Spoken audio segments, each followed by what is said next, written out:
You're listening to the Balanced Educator Podcast, episode number 28. Welcome to the Balanced Educator.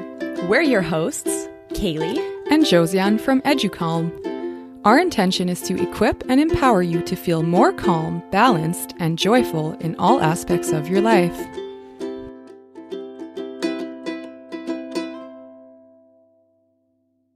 Hey everyone, welcome to the Balanced Educator Podcast. I hope you're all doing so well today. If you're new to this show, I just wanted to welcome you here, and we are so excited to have you here. We invite you to subscribe to the show so that we can connect with you every Monday because, yes, we put out an episode every single Monday. And if you listen every week, or if you're possibly binge listening to this show, welcome back and thank you so much for sharing your time with us. We know how valuable your time is, so thank you, thank you, thank you. This week, so exciting, we're interviewing Carolina Smith. Carolina has just wrapped up her second year as a grade 1 French Immersion teacher in Calgary, Alberta. After she hit full burnout in university, she decided to take off to South America to travel and to pursue her yoga teacher training. This experience launched her on a path of teaching yoga, practicing mindfulness, and continuously developing her personal self-care toolkit to juggle all of the roles of being a teacher. And these are a lot of the things that we chat about today, the juggling piece. So we recorded this episode in June, and before her summer break, Carolina was implementing our ready-to-use Introduction to Mindfulness course in her classroom, which is the very first module in the EduCalm classroom subscription, or if you speak in French, École Educalm. EduCalm Classroom is a membership that is perfect for you if you want a complete mindfulness curriculum for you and for your students. You gain the building blocks for a calm classroom. So in our EduCalm Classroom subscription, there are 5-minute guided mindfulness practices that will fit easily into your day. There are reflection activities and additional resources to help your students deepen their learning.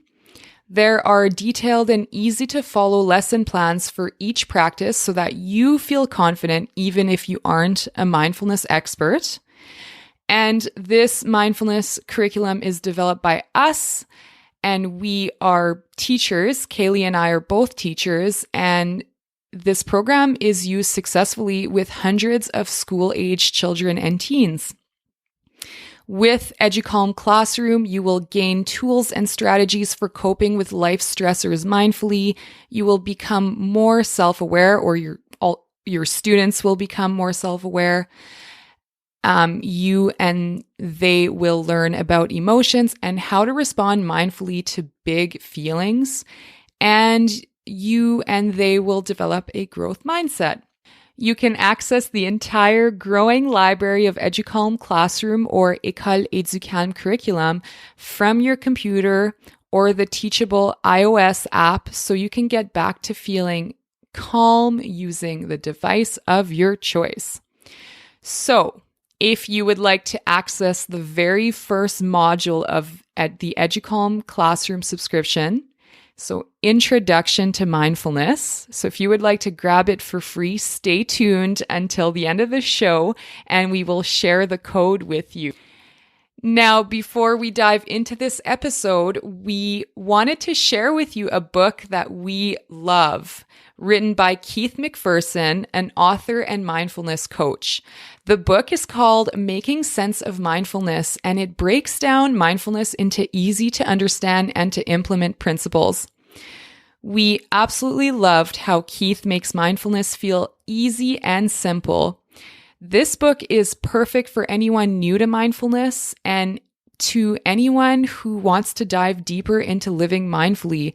It's also perfect for anyone who wants to implement EduCalm Classroom in their own classrooms and you just kind of want a background before you get started into mindfulness. So if you would like to grab a copy of Making Sense of Mindfulness, go to www.educalm.com/Keith, and that's EDUCALME. And when you purchase Keith's book from this link, it helps to support the Balanced Educator podcast at no extra cost to you. So thank you. All right, so let's get started. Hi, Carolina. How are you? I'm good. Thank you for having me here. Oh, you're so welcome. We are so excited to have you here. Can you tell us a little bit about yourself to start? Sure. So I am a grade 1 French Immersion teacher in Calgary, Alberta. This was my second year I'm wrapping up. And I have my background in yoga as an instructor. So that's kind of my side gig. And what else? I love incorporating, obviously, mindfulness in the classroom, which we'll get to throughout this talk. And I'm really in love with the mountains these days, especially with the spring. So that's a little bit about me. Yeah, I saw that you took your kids on a field trip, like in the mountains, or I don't know where it was, but it just looked amazing on Instagram. Yes, it was one of the provincial parks here, and we did like this big nature day out there, and it was amazing because we really didn't bring anything. Like the kids were just able to experience the entire day and play with what they found and create things. And we had some obviously guided activities, but nature has so much to teach us. So I just was also the student in the process. Okay, that's so amazing. And also, like, how did you feel going on a field trip with no like super, concrete plans of how it was going to go? It was pretty fun. We had a guide in the morning who did the nature kind of speak, and then we had like lunch by the riverbed, and then we went on a nature walk. And thankfully, like I do kind of have this inner toolkit to pull out some, on the spot activities. And so we went by the riverbed after lunch, and we sat there on the bank and just like on a very safe part. It sounds like I'm under on a ledge, but it's very safe, I promise. And then we got really quiet. We did actually a 5 senses kind of moment where we close our eyes. What can we smell? What can we hear? What we can feel? And then open our eyes, what we can see. And then there was a deer. And I kid you not, Josiane, there was a deer that had come and started to drink water at the other side of the bank of this river. Amazing. And I was just like, yes, like this is why I'm doing this, because, of course, the students couldn't keep quiet for much longer after that because they were so excited. But okay, that's amazing. So you teach grade 1? Yes, I do. And with like grade 1 students, it's one of the best ways to practice mindfulness is using the 5 senses. Hey? It is. It's right in the curriculum. Couldn't get much easier. Oh yeah, that's even better. So you just incorporate it with the curriculum. Like, yes, very often. It's a whole unit in our science curriculum is to introduce what the 5 senses even are and how we use them and how to keep them safe. And so it's throughout the year, we do lots of different things with the 5 senses, but one of them is like, a nature walk. Like we just did a nature walk with our buddies also. So they did it partner work, and we use our 5 senses. We do it for we do a mindfulness, snack at the end of the day, like their second snack of the day. We use our 5 senses. We all like pull out our snack and look at it and feel it. And, and it's just really fun because they're totally into it, right? They're young and they'll buy. They're pretty easy to buy in. Yeah, so amazing. I've never taught grade 1, and Kaylee hasn't either, so we don't have that experience, which is one of the reasons we're so excited to talk to you. Yes, we're definitely a little bit of our own planet. I was not trained to teach this young originally. Actually, I did my internship in grade 5 in Saskatchewan, and then I got hired into a grade 7 position right away, actually, in French Immersion. And I thought that was my jam. Like, that's what I went to university for, middle years. I wanted to get to the older kids, and middle years was where I wanted to be. And I finished up a mat leave for 2 months. I wrapped up their year. And after that, I thought, oh my gosh, I don't think this is for me. Like I really started to question even like the career choice, right?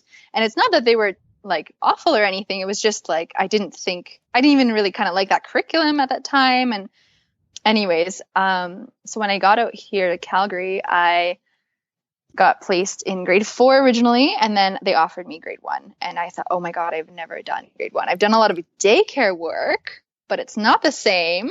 You know, I was thinking like, is it daycare plus curriculum? Like, how is this even going to work?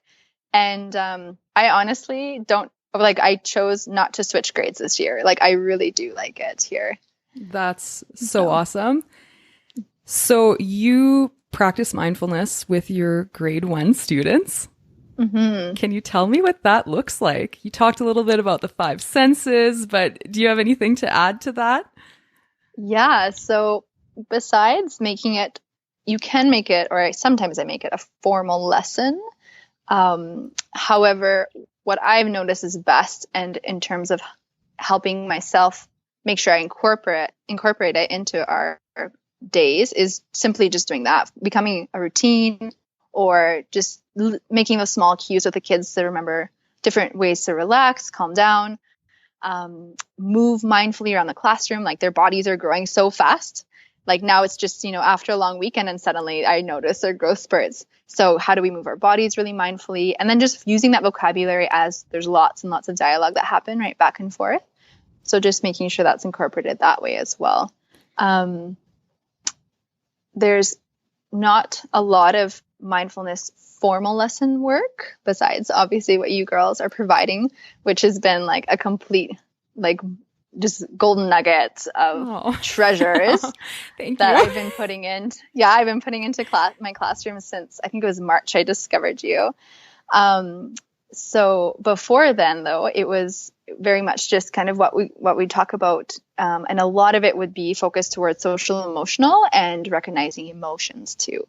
But I think there's a step before even recognizing your own emotions or being able to address it as a vocabulary word, right? Like how you're feeling. First, you need to figure out how to check with yourself and how to feel your feelings.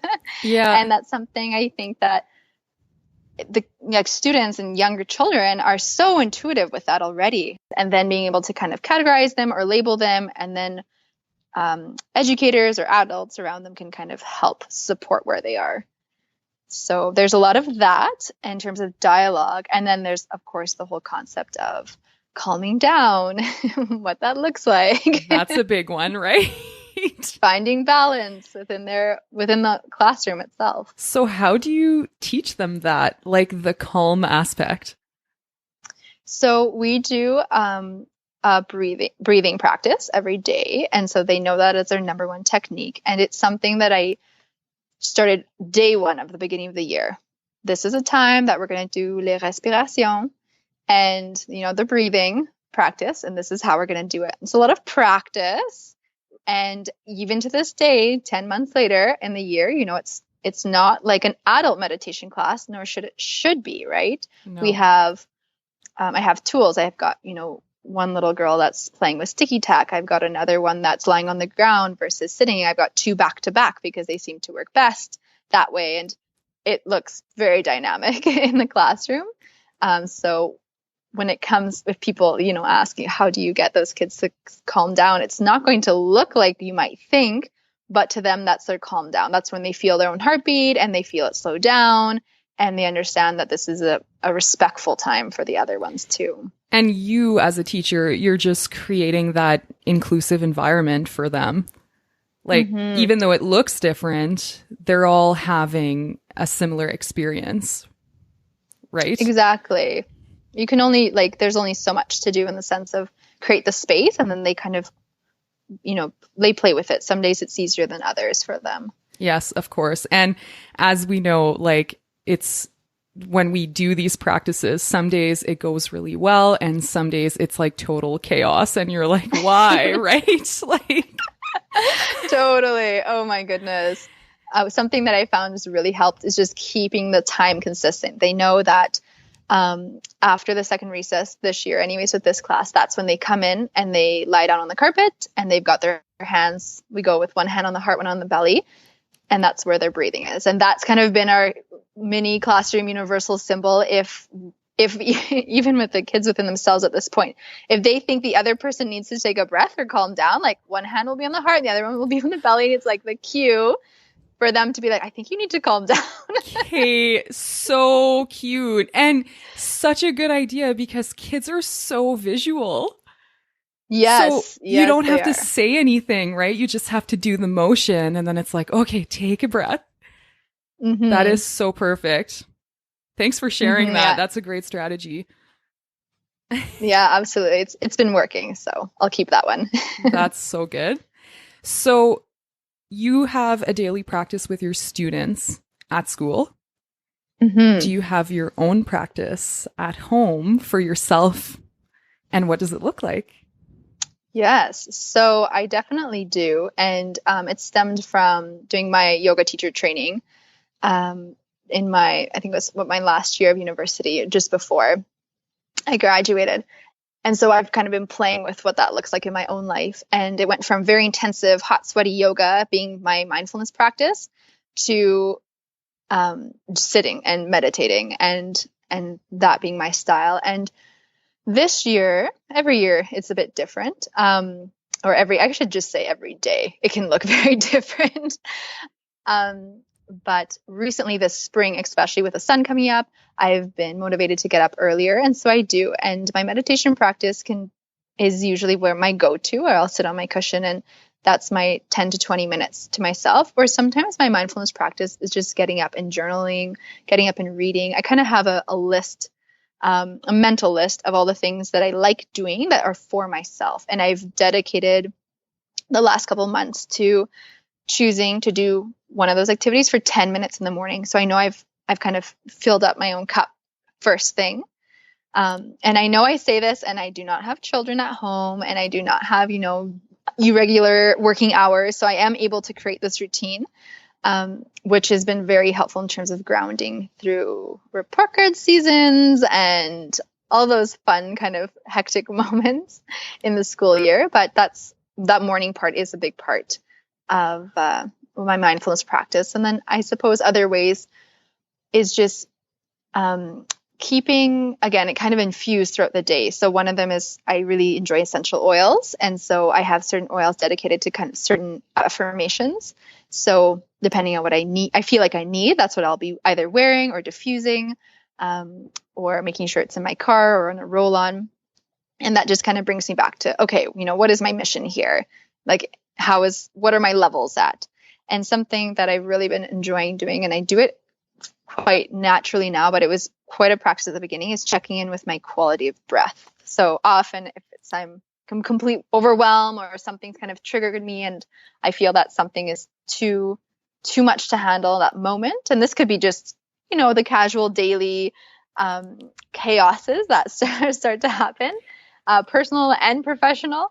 I'll just check in where my breath is at. I'll just kind of clue in like, whoa, where am I at here? And I'll usually notice that I have almost no oxygen coming in through my nose. And that's just because my mind, I guess, is in complete overrun at that time. So it's a kind of more natural now, because I've chosen to make it a habit, is to check in with my breath first and then notice where it is, and then I can change it, right? So have you found this to help you in your day-to-day? Definitely, especially when it comes to being a teacher. It's it can be a very reactive kind of state of mind, right? You're reacting a lot to these lots of little things that are happening. And also you're making like 500 decisions a day. Yes. And trying to remember to eat your own lunch, and also go to the bathroom. Yeah, maybe. On a good day. On a good day. No, totally. So I think that in itself is, I do use this technique quite a bit, I must say.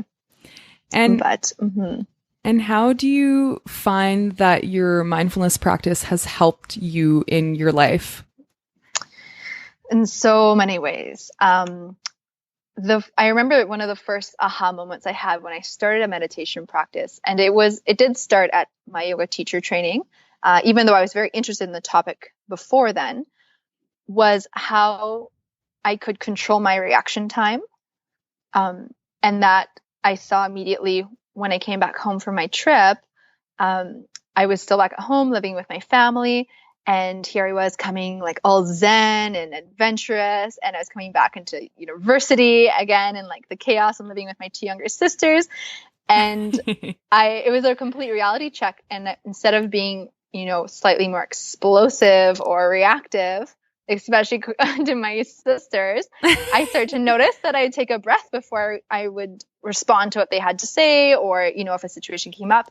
And then, of course, as that became very much in my personal life, noticing that I started to carry over easily into everything else when it came to, getting stressed out about tests, realizing, when you're just applying for all those things, like applying for scholarships and all the other things that the stress levels just hike tremendously.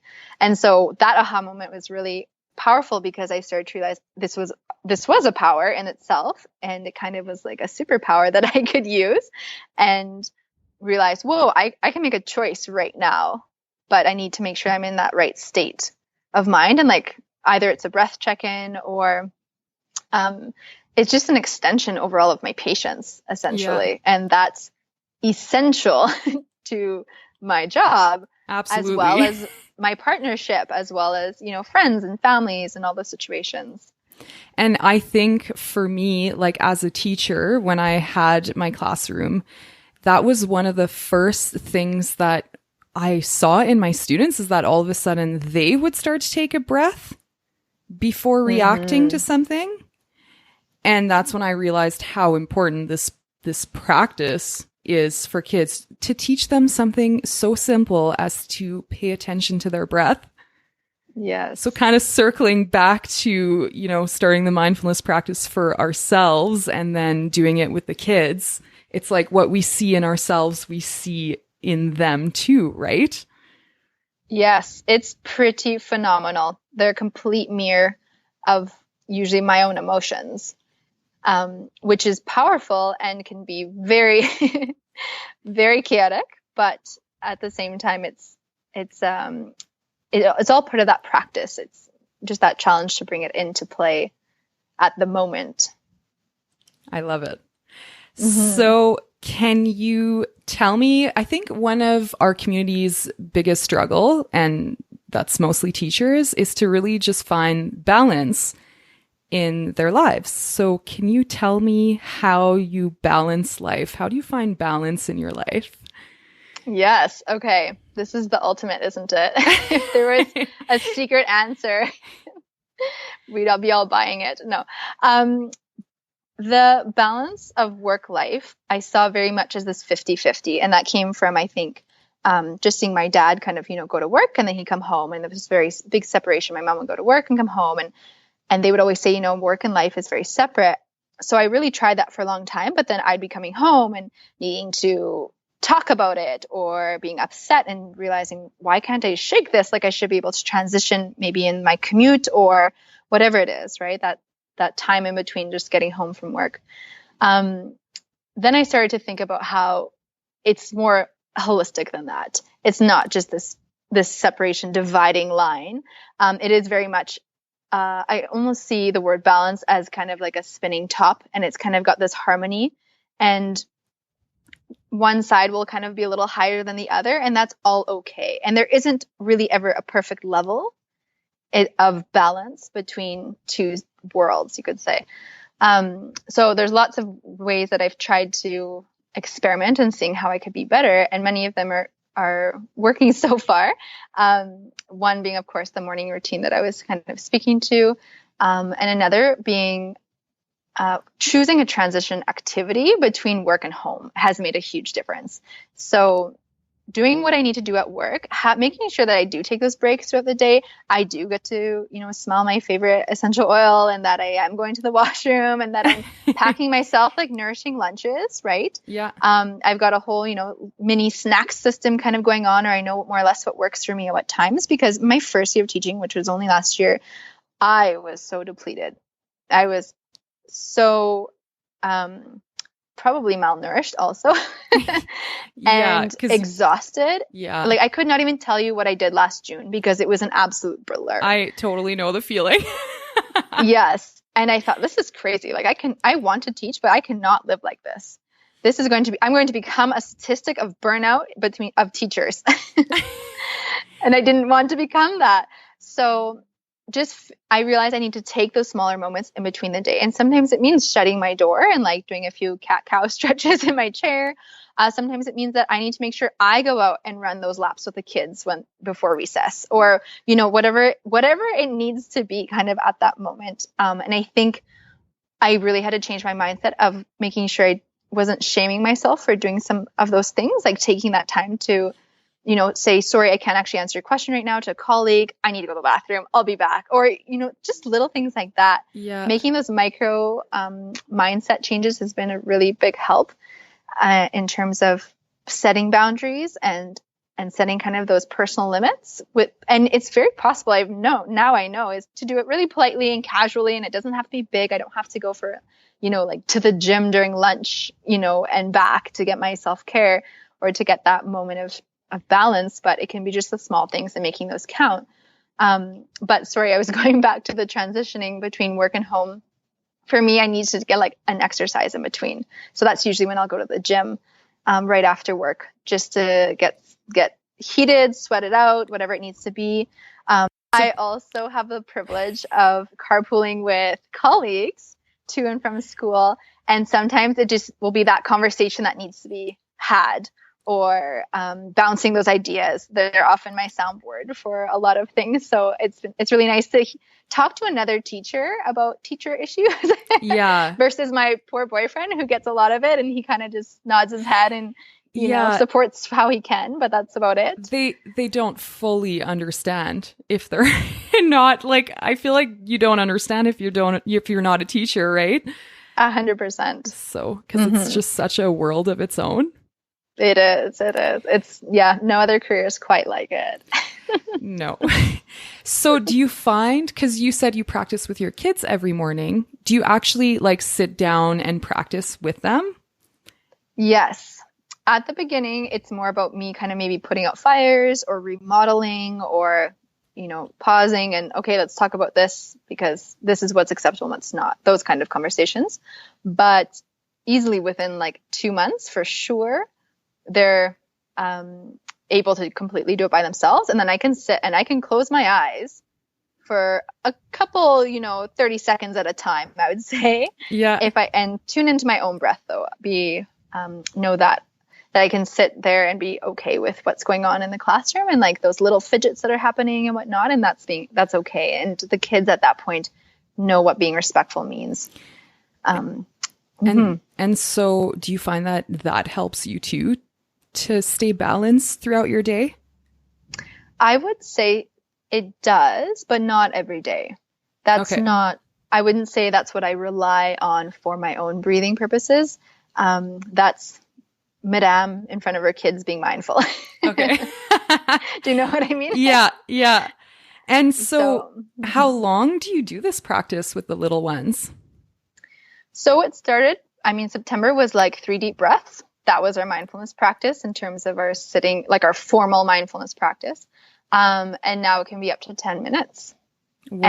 And not that I'm just getting them to sit, but that we're either listening to an Educalum guided meditation, and then we'll sit a little longer, and then I have a little bell that I'll ring, and then they're able to kind of come back into the space, is the idea. And they're very aware of what's going on around them. Not often will they be closing their eyes or really calm at all. They'll be kind of fidgeting. It almost at the beginning of the year seemed like, oh, this is nap time. That's kind of what they thought. We don't need to work. Yeah. But as the conversation continues with the kids and we have these visual cues and we talk about, different areas of the body in terms of breathing, what that feels like the balloon breath and having these visualizations, then they have their kind of in their mind, they can choose what they want to work on. That's so sorry. Sometimes No, that's okay. Often it's recently, obviously, using the meditations from the intro to the intro to mindfulness program that you have. And other times it'll be just nature sounds or music, and I'll cue a few things here and there. So how do you use the intro to mindfulness in your classroom? So it's become part of our core practice, like our breathing practice every day. So we'll come in, and they now know it as like the time for Educalm, and they sit on the... Oh my goodness, that's so heartwarming. I love it.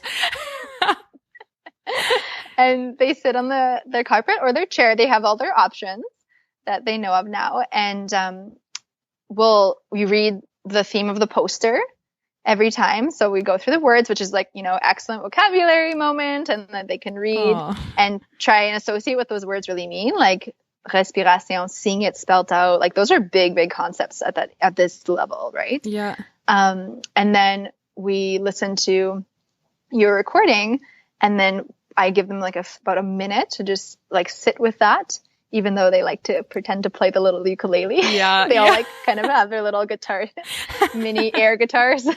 Cute.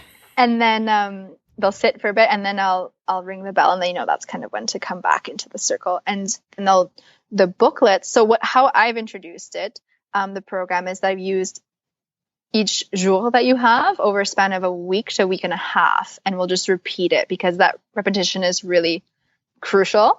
Yes. And it's amazing how they'll kind of pick up different things, like, oh, I heard the word oreille, and we had just learned that, they wouldn't have known it otherwise, or something like this. So just picking up that vocabulary, and then at the end of the week and a half, that's when they'll do the little booklet that is part of the package.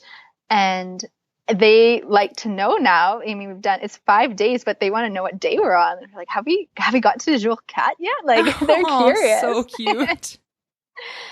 So they don't know yet that it's ending at day 5. I don't exactly know how to break it to them, to be honest, about how this is the end of the program. So I'm just hoping we'll just continue it until the end of the year. So we've got about 2 more weeks left. Okay. That is so interesting how you're using it. And that's like something we always tell people, is that like we have to repeat this many times. It's not like a 5-day course that's over after 5 days, right? Like it continues. It should be done for at least a month. But it's interesting that you do the same one every single day. And I haven't heard that before. And I think that's such a great way to use it with little kids, like K to 2, I would say. That's so great. Thank you for sharing that. Yeah, it's been working quite well. Okay, so last question. So from where you are today, what advice would you give your younger self? So much advice. Like, where do I start? Yeah, so many things to tell my younger self. I think the number one thing that comes to mind is being okay with how I feel. Like, just being okay with whatever feelings come up, and not doing all this whole self-judgment dialogue. And especially in those teenage years, oh my goodness, we can all relate, I think, to a point of the amount of stress and feeling that everyone's watching you. And there was so much of that happening in my mind that I think I would love to tell myself, you know what? No one is actually quite that concerned with you at the moment. Like, you need to relax and just feel whatever you're feeling, and being okay with it. Journal it out, cry, notice patterns also, right? Notice if there's certain cycles that are happening and what that means. But being okay with that. That's great advice. And you're teaching that to your kids in the classroom already. You're giving your how do I say that? You're taking your advice and you're teaching them about feelings and emotions. It's amazing. Okay, so where can we find you if we want to get in touch with you? Yeah, you guys can find me at Instagram at Yoga with Carolina. It's all one word. And I am also on Facebook. And I also am slowly creating, and will be launching hopefully by the end of the summer, this program called the LIA Project. LIA, L-I-A, standing for Living in Alignment. So a lot of this mindfulness breathing, self-care techniques that I've been finding super useful. I'm trying to program them in just a way that can be useful for other people to kind of live more in alignment with who they are and how they're feeling, and having that self-trust, specifically for women. That's amazing. And every Monday you put on a meditation. Yes. At what time?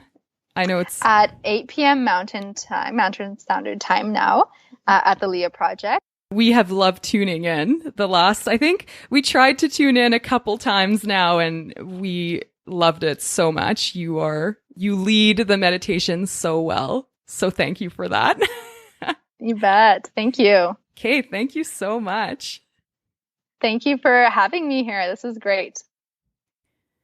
What a great interview. It was so awesome to see how Carolina is using mindfulness with her grade 1 students. I love it. So now, as promised, if you would like to enroll in the Introduction to Mindfulness or Introduction à la pleine conscience module for free, go to www.educalm.com/intro. That's Educalm, EDUCALME. Use the coupon code The Balanced Educator, all in caps, and that will give you 100% discount. And we would love to know how you are using this resource in the classroom. So please don't hesitate to share with us. You can connect with us on Instagram at Educalm. That's EDUCALME. Now, here's your exit ticket. We would love it if you left us a review on iTunes. Thank you to all who have already left reviews. When you leave one, it makes a world of difference in helping other educators to find our podcast so that we can grow our audience, which is our goal right now. So thank you so much in advance for writing us a review on iTunes. We're so grateful, and we are so grateful for you. Thank you so much for coming here every week. And this week at Educalm, we are going on week 2 of our Educalm teacher course. We are also continuing to read your applications for the Educalm Teacher Ambassador Program.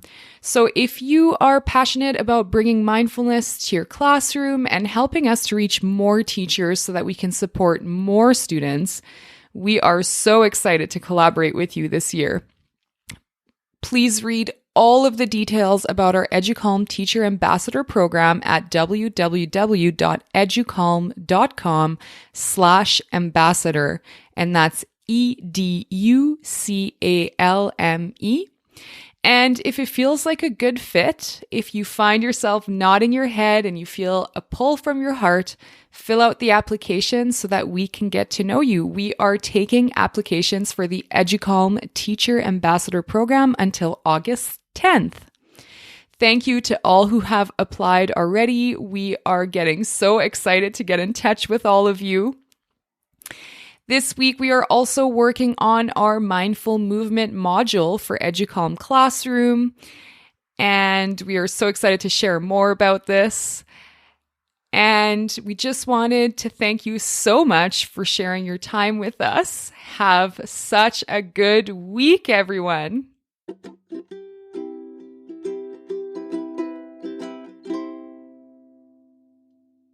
Hey there, Balanced Educator. We appreciate you and the work that you're doing in the world.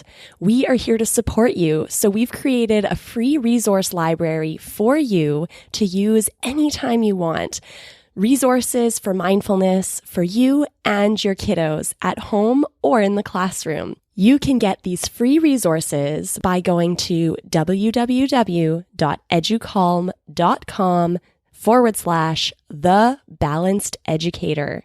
Again, that's www.educalm, that's spelled EDUCALME.com/The Balanced Educator. Thank you for being a part of our Educalm community.